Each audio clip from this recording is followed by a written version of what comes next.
আপনি যদি কন্টিনিউয়াসলি তার সাথে টেলিফোনে যুক্ত থাকেন বা সারাদিনই তাকে তার সাথে কমিউনিকেশনের মাধ্যমে জুড়ে থাকেন, তাহলে আপনার রিলেশনশিপে কী রকম সমস্যা আসতে পারে সেটা আপনি আজকে রিয়েলাইজ করতে পারছেন না, সেটা আপনি আজকে বুঝতে পারছেন না। কিন্তু এই অতিরিক্ত টাইমটা আপনার রিলেশনশিপে কিন্তু একটা বিশাল সমস্যা আসতে পারে, যেটা আপনি আজকে বুঝতে না পারলেও পরে কিন্তু বুঝতে পারবেন। এই নিয়ে আজকে ভিডিওটা। অবশ্যই আপনি যদি রিলেশনশিপে আপনার প্রিয় মানুষকে অতিরিক্ত টাইম দিয়ে থাকেন, তাকে ছাড়া একটা মুহূর্ত থাকতে পারছেন না, দিনের প্রত্যেকটা টাইম তার সাথে যুক্ত আছেন, তাহলে অবশ্যই ভিডিওটা দেখুন, অবশ্যই আপনার উপকারে লাগবে। দেখুন, রিলেশনশিপে প্রথমে আমরা আমাদের প্রিয় মানুষটার সাথে কন্টিনিউয়াসলি ফোনে জুড়ে থাকার চেষ্টা করি, তার কি ভালো তার কি মন্দ সেগুলো জানার চেষ্টা করি, এবং আমাদের দৈনন্দিন লাইফে কি ঘটছে, আমাদের কি এম, আমরা কি করতে চাই, আমাদের কি স্বপ্ন, এইগুলো নিয়ে আমরা কিন্তু আলোচনা করতে থাকি দিনের প্রত্যেকটা টাইম। তাকে নিয়ে আমাদের স্বপ্ন নিয়ে কথা বলি, ঠিক তো বস?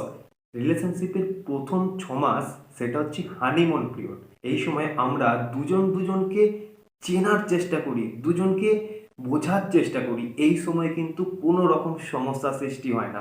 এই সময় আপনি যদি অতিরিক্ত কথা না বলেন, আপনি আপনার প্রিয় মানুষটাকে যদি ফোন না করেন, তখন কিন্তু আপনার রিলেশনশিপে সমস্যা হবে। কী রকম সমস্যা? যে সে অপর প্রান্ত থেকে বলবে যে তুমি আমাকে ভালোবাসো না, তুমি আমাকে ফোন করতে চাও না, তুমি আমাকে টাইম দাও না, তুমি অতিরিক্ত বিজি থাকো, তুমি অন্য কোনো রিলেশনশিপে আছো নাকি, এটাও সে সন্দেহ করে বসবে। কিন্তু অরিজিনালি যখন রিলেশনশিপটা পুরাতন হয়, রিলেশনশিপটা যখন ম্যাচুরিটি বাড়ে, রিলেশনশিপটা যখন একটা ভবিষ্যতে বিয়ের পর্যায়ে এসে পৌঁছায়, তখন সমস্যাটা সৃষ্টি হয়। কি সমস্যা? না, আপনার এই অতিরিক্ত সময়ের দেওয়াটা। দেখুন, এক্ষেত্রে কিন্তু সমস্যা আসছে, ফার্স্ট আসছে আপনার কেরিয়ারে। আপনি তার সাথে যদি কন্টিনিউয়াসলি ফোনে কথা বলতে থাকেন, আপনি আপনার কেরিয়ারটাতে কখন টাইম দিচ্ছেন বস? আপনার কেরিয়ারটা যদি ঠিক না হয়, সেই মানুষটা আপনার সাথে থাকবে? সেই মানুষটা আপনার সাথে ঘর বাঁধবে? না আপনি তাকে নিয়ে হ্যাপি থাকতে পারবেন? যদি আপনার কেরিয়ারটা আপনি গঠন নাই করতে পারেন, হ্যাঁ, সে কিন্তু বলবে আমরা দুজন মিলে একসাথে জব করব, আমরা দুজন মিলে আমাদের সংসার তৈরি করব। এখনকার জেনারেশনের ছেলে মেয়েদের মধ্যে এটাই কমন, আমরা দুজনে একসাথে করব। বাট তখন আপনাকেই করতে হবে, সেই মানুষটা কিন্তু আর আপনার সাথে থাকবে না। এটা কিন্তু মাথায় রাখবেন। তো যদি অতিরিক্ত ফোন করেন, অতিরিক্ত টাইম দেন, এখন থেকেই কমান। নিজের কেরিয়ারের জন্য টাইমটাকে আলাদা করে রাখুন।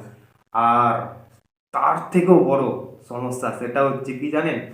সেই মানুষটার সাথে আপনি কথা বলতে বলতে আপনাদের মধ্যে ঝামেলা হবেই। রিলেশনশিপে থাকতে গেলে দুজনের মধ্যে কথা কাটাকাটি, মিসআন্ডারস্ট্যান্ডিং, বিভিন্ন রকম সময়ে বিভিন্ন রকম সিচুয়েশন কিন্তু আসবে। সেই সিচুয়েশনে আপনারা যদি তার সাথে কথাই বলেন, ঝগড়া বাড়বে, টক্সিকনেস তৈরি হবে। বুঝতে পেরেছেন? একদিন এসে আপনাকে ঠিক বলে দেবে আপনি আর আপনার রিলেশনশিপটাকে নিয়ে তার এখন টক্সিকনেস লাগছে, সে আর থাকতে চাইছে না। এটা কিন্তু আপনাকে শুনতে হবে, সেটা 6 মাসের পর। ঠিক আছে বস? সতর্ক থাকুন, সাবধান থাকুন। অতিরিক্ত টাইম কাউকে দেবেন না। অতিরিক্ত জিনিসটাই খারাপ। আপনি যদি তরকারিতে অতিরিক্ত লবণ দেন, তরকারিটা খেতে পারবেন? সেটা গ্রহণযোগ্য কোনোদিনই না।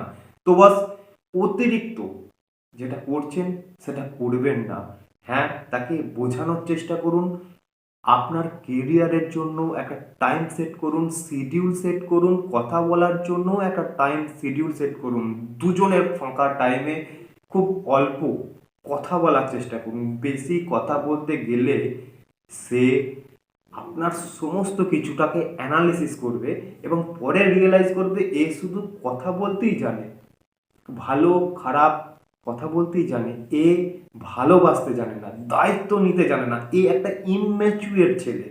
কখন বুঝবে সে?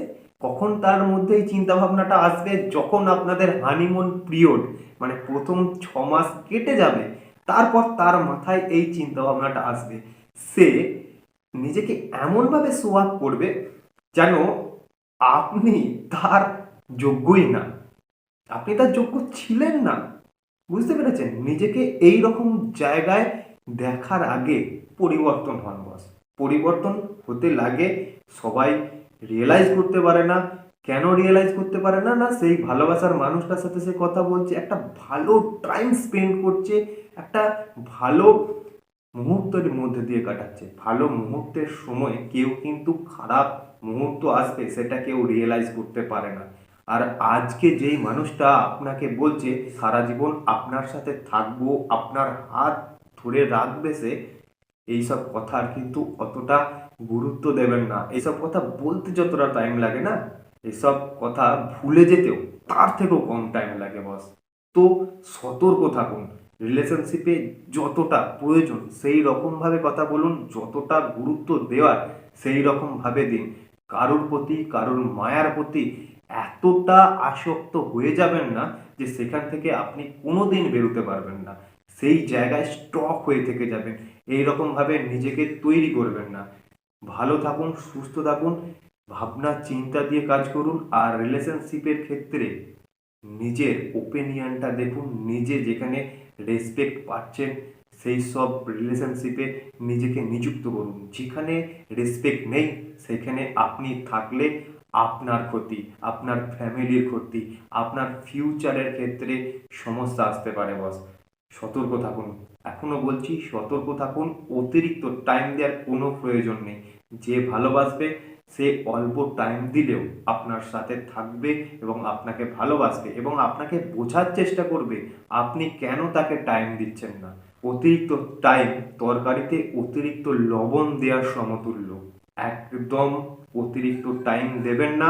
অতিরিক্ত টাইম দিলে আপনার ফিউচারও স্পয়েল হতে পারে। আর অতিরিক্ত টাইম দিলে আপনার ভালোবাসার মানুষ একদিন আপনাকে টক্সিক মানুষ বলে, আপনি খারাপ মানুষ বলে আপনার কাছ থেকে সরে চলে যাবে। তো সতর্ক থাকুন, সাবধান থাকুন। রিলেশনশিপ নিজের মতো করে, নিজের আয়ত্তে রাখার চেষ্টা করুন। তার মতো করে বাঁচতে গেলে আপনার লাইফ, আপনার ভবিষ্যৎ, আপনার সংসার সব ধ্বংস হয়ে যাবে।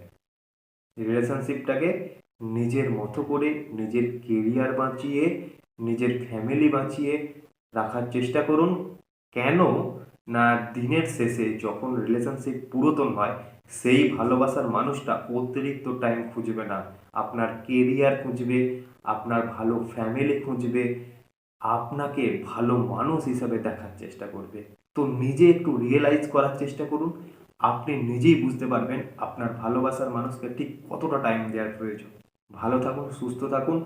আর একটু অন্ধের মতো ভালো না বেসে মস্তিষ্ক দিয়ে ভাবনা চিন্তা করুন রিলেশনশিপটাকে কিভাবে ভবিষ্যতে মর্যাদা দিয়ে রাখতে পারবেন। নমস্কার।